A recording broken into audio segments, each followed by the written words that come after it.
semaine, plusieurs événements marquants ont rythmé l'actualité au Burkina Faso et à l'international. Entre l'initiative numérique au cœur de la gestion des finances publiques et la coopération régionale renforcée, voici les points essentiels à retenir. Au niveau national, le 30 janvier 2025 à Ouagadougou, le Premier ministre Rim Talba Jean-Emmanuel Ouedraogo a officiellement lancé face au Arzeka une plateforme numérique de recouvrement des recettes publiques. À cette occasion, le chef du gouvernement a invité l'administration financière à adopter cet outil et à encourager les citoyens à l'utiliser afin de faciliter leurs transactions fiscales.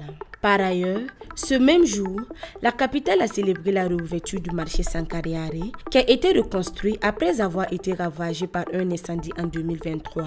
Cependant, un problème persistant touche le secteur de la santé, notamment le centre hospitalier régional de Fadangourma qui fait face à une pénurie d'eau depuis mi-novembre 2024. Cette situation compromet la qualité de soins des patients. Du côté de l'AES, le 29 janvier a marqué un tournant important avec la remise du passeport biométrique au président du Faso, officialisant le début de l'entrée en vigueur de ce document commun aux trois pays de l'AES. Dans le même élan, le Niger a inauguré la place Liptako Gourma à Niamey, symbole de l'unité et de la coopération entre le Burkina Faso, le Mali et le Niger.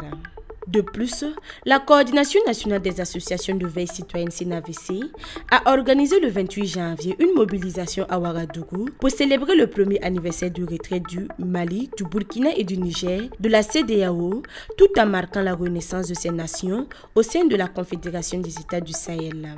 En ce qui concerne la culture, le comité d'organisation du FESPACO, conduit par le ministre Pierre-Noël Gilbert Ouedraogo, a annoncé la 29e édition à Sa Majesté le Mongo Naba ce 31 janvier. Toujours dans le cadre du FESPACO, à 3 semaines du festival, le ministre de la Culture a rencontré les cinéastes burkinabés en compétition pour les encourager et réaffirmer le soutien de l'État. À l'international, Kampala, la capitale de l'Ouganda, fait face à une épidémie d'Ebola qui a déjà fait une victime, un infirmier âgé de 32 ans, travaillant à l'hôpital national de Moulango. Le pays n'avait pas connu une telle épidémie depuis 2022. Par ailleurs, la situation reste tendue à Goma, dans l'est de la RDC, après l'entrée du groupe rebelle M23 et des soldats rwandais. Le 27 janvier, des affrontements ont éclaté, provoquant de vives tensions.